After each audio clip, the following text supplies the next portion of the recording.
Good morning students, मैं सूरज sir. Students, आज हम साइंस का जो सेकेंड चैप्टर है न्यूट्रिशन इन एनिमल्स उसको हम देखेंगे। स्टूडेंट्स, स्टार्ट करते हैं। All animals including humans must consume an appropriate variety of food and nutrients. The chemical substance present in the food are called nutrients. जितने सारे जानवर हैं जिसमें मनुष्य भी मौजूद हैं वो सभी भोजन प्राप्त करते हैं, तरह तरह के भोजन प्राप्त करते हैं और न्यूट्रिएंट्स प्राप्त करते हैं। तो न्यूट्रिएंट्स किसको कहते हैं? तो भोजन में मौजूद जो केमिकल सब्सटेंस होता है उसे ही हम लोग न्यूट्रिएंट्स कहते हैं। The various use of nutrients by an organism, micro organism, protozoan, plant or animal for harvesting energy, producing substance for growth, development of the body and providing protection from disease, it is called nutrition। मतलब कि अलग अलग तरह के जो animals होते हैं, अलग अलग तरह के जो ऑर्गेनिज्म होते हैं वो अलग अलग तरह से न्यूट्रिएंट्स को प्राप्त करते हैं। जैसे जो माइक्रो ऑर्गेनिज्म हो गए, प्रोटोजोअन्स हो गए, प्लांट और एनिमल है, ये लोग क्या करते हैं? एनर्जी को प्राप्त करते हैं, है ना। और वही एनर्जी जो है इनके शरीर को डेवलप होने में, ग्रोथ होने में मदद करता है, साथ ही साथ जो बीमारी से लड़ने में भी मदद करता है। तो इस सारे प्रोसेस को हम लोग क्या बोलते हैं? न्यूट्रिशन बोलते हैं। नेक्स्ट हम देखते हैं mode of nutrition in animals. Heterotrophic nutrition in 4 main types. तो यहाँ पर जो mode of nutrition in animal बताया जा रहा है उसमें पहला हम लोग जो ऑटोट्रॉफिक फर्स्ट पार्ट में देखे थे, सेकेंड पार्ट में आपको यहाँ देखने को मिलेगा हेटेरोट्रॉफिक के जो 4 टाइप्स हैं न्यूट्रिशन का वो देखेंगे। तो इसमें पहला आता है holozoic, second saprozoic, third parasitic and fourth symbiotic. तो होलोजोइक न्यूट्रिशन क्या है? तो nutrition involving engulfment of the whole और पार्ट ऑफ अ प्लांट और an animal either in solid और liquid state is called holozoic nutrition. That is most of the free living protozoans and animals. Holozoic nutrition का मतलब ये होता है कि इसमें कोई भी जो एनिमल्स होते हैं वो क्या करते हैं? प्लांट्स पार्ट को या फिर एनिमल पार्ट को सॉलिड या लिक्विड स्टेट में वो न्यूट्रिशन प्राप्त करते हैं, उनसे सॉलिड या लिक्विड रूप में न्यूट्रिशन प्राप्त करते हैं। ठीक है, एग्जाम्पल अगर देखा जाए तो प्रोटोजोअन्स हो गए, एनिमल्स हो गए। नेक्स्ट हम देखेंगे सैप्रोजोइक nutrition. A few animals such as spiders and housefly do not ingest solid food. Instead, they secrete digestive enzyme directly on the food which are dead or decaying matter, that is rotten meat, dead insects, and then suck the food which is digest outside the body। Saprozoic nutrition में क्या होता है कि कुछ जानवर ऐसे होते हैं जैसे स्पाइडर, हाउसफ्लाई, जो भोजन को सॉलिड फॉर्म में डाइजेस्ट नहीं कर पाते हैं, तो उसके जगह पे वो क्या करते हैं? कुछ एंजाइम को, जो कि डाइजेस्टिव एंजाइम होते हैं, उनको वो सिक्रेट करते हैं, जो डायरेक्ट फूड पे मौजूद जो होगा उस फूड को गला के, सड़ा के जो है उसको वो खाते हैं और अपने बॉडी में न्यूट्रिशन को गेन करते हैं। थर्ड है parasitic nutrition. In this type of nutrition an organism called parasite tend to thrive on liquid food material obtained from the body of host, that is plasmodium, malaria parasite, taenia and Escherichia। तो parasitic nutrition में क्या होता है कि इसमें कुछ organism जो होते हैं वो दूसरे के शरीर पर निर्भर होकर अपना भोजन प्राप्त करते हैं। मतलब दूसरे के शरीर पर निर्भर होना तो वो होस्ट कहलाता है। तो उसी से अपना भोजन जो है वो प्राप्त करते हैं। जैसे हम लोग के शरीर में देखा जाता है तो कभी कभी जू देखने को मिलता है, तो वो भी एक पैरासाइटिक न्यूट्रिशन प्राप्त करता है। एग्जाम्पल अगर देखा जाए तो प्लाज्मोडियम है ना, टेनिया, एस्केरिया। प्लाज्मोडियम जो है एक मलेरिया पैरासाइट है। अब हम लोग नेक्स्ट देखेंगे फोर्थ। उससे पहले हम लोग लेट्स नो 2.1 देखते हैं। तो parasitism is one sided relationship because the parasite gain food और shelter and harms the host. Parasitism जो है एक क्या है? एक रिलेशनशिप होता है एक पैरासाइट का और एक दूसरे ऑर्गेनिज्म का, जिसके शरीर पे वो निर्भर होके अपना भोजन, अपना आवास उसी से प्राप्त करता है और अंत में उसी को ख़त्म भी करता है। उसके बाद नेक्स्ट पॉइंट होता है ectoparasites such as a fleas feed on the outside of their host. इस तरह के जो पैरासाइट्स होते हैं वो बॉडी के बाहर होते हैं, बाल वगैरह पे होते हैं मौजूद, है ना।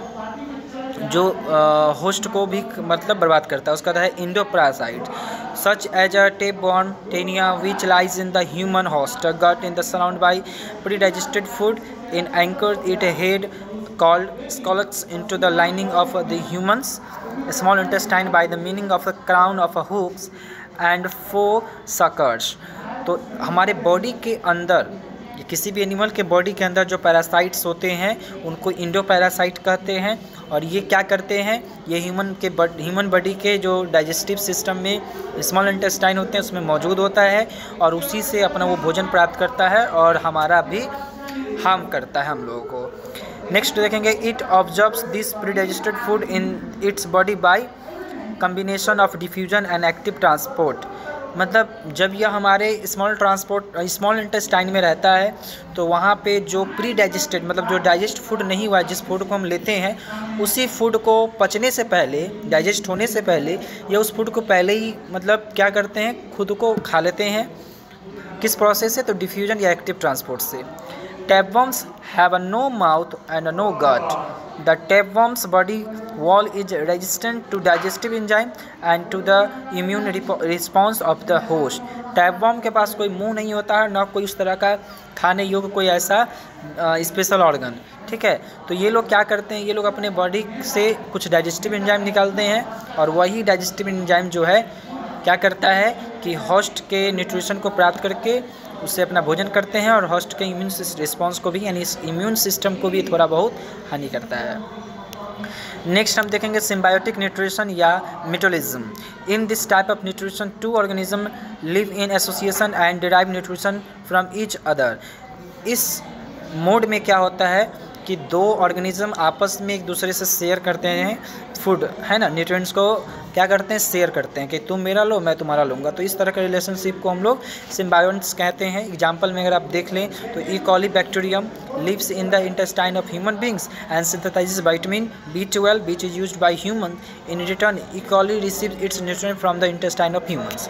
मतलब अगर हम एग्जाम्पल देखें तो ई कॉली बैक्टीरियम क्या करता है कि हमारे शरीर में मौजूद होकर विटामिन B12 को प्रोड्यूस करता है जो ह्यूमन उसको यूज करता है और ह्यूमन उसको क्या देता है, तो इंटेस्टाइन में से जो न्यूट्रिएंट्स होता है वह ई कॉली को मिलता है। तो यहाँ पर आपने देखा कि ई कॉली हमारे लिए यूजफुल और हम उसके लिए यूजफुल, यानी कि हम दोनों के बीच में क्या हो रहा है, सिम्बायोटिक्स रिलेशंस हो रहे हैं। नेक्स्ट हम देखते हैं टाइप्स ऑफ होलोजोइक न्यूट्रिशन। अब होलोजोइक में भी कुछ टाइप्स हैं। The based on their food habits holozoic animals are broadly classified into 3 categories, है ना। तो होलोजोइक न्यूट्रिशन जो एनिमल्स करते हैं उनको फूड हैबिट्स के अनुसार, है ना, उन्हीं के बेस पर इन्हें 3 कैटेगरी में बांटा गया है। पहला है हर्बीवोर्स। तो स्टूडेंट्स आप लोग पहले ही जानते हो हर्बीवोर्स, कार्निवोर्स, ओमनिवोर्स क्या होते हैं। तो हर्बीवोर्स वो एनिमल्स होते हैं, है ना, जिसमें आपका पाइथन, क्लेंटम, ये सब कुछ जानवर, ग्रास ऊपर, caterpillar, some fishes, cow, buffalo, horse, sheep, goat, rabbit, deer, camel, ये सब ऐसे होते हैं जो सिर्फ प्लांट पार्ट को खाते हैं। तो इसमें भी क्या होता है, इसमें भी 2 पार्ट होते हैं, एक होता है फ्रूगिवोर्स एंड होता है फ्लड फीडर्स। तो फ्रूगिवोर्स क्या होते हैं कि frugivores are fruit eating animals, monkey, birds, bats. मतलब फ्रूगिवोर्स करने का मतलब है कि जो जानवर फ्रूट खाते हैं, और फ्लड फीडर्स का मतलब जो अपने भोजन को फ्लड के रूप में यानी कि किसी तरल पदार्थ के रूप में अपना भोजन को प्राप्त करते हैं। एक लेट्स नो 2.2 हम देखते हैं। तो पहला है कि एफिड्स, ग्रीनली एंड ब्लैक फ्लाई। मतलब green fly and black fly ये 2 तरह के इंसेक्ट होते हैं जिसको एफिड्स में रखा गया है। अ टीनी विंगलेस इंसेक्ट, ये काफ़ी छोटे होते हैं, इनमें कोई विंग नहीं होता है। They feed from phloem tube in plant stem. ये लोग प्लांट के स्टेम पे मौजूद रहकर प्लांट के स्टेम में जो फ्लोएम टिश्यू होते हैं उसी से अपना ये भोजन प्राप्त करते हैं। नेक्स्ट पेज हम देखते हैं their mouth from a narrow tube called styled by which they suck sugary sap from seed tubes of phloem। तो इस आप जैसा कि पिक्चर आप देख पा रहे हो किस तरह से ये एफिड्स अपना भोजन को प्राप्त करते हैं। इनके मुंह में एक ट्यूब लाइक स्ट्रक्चर होता है जो फ्लोएम में इंजेक्ट करके और फ्लोएम में से न्यूट्रिशन को प्राप्त करते हैं। सेकेंड हम देखते हैं मॉस्क्यूटो को।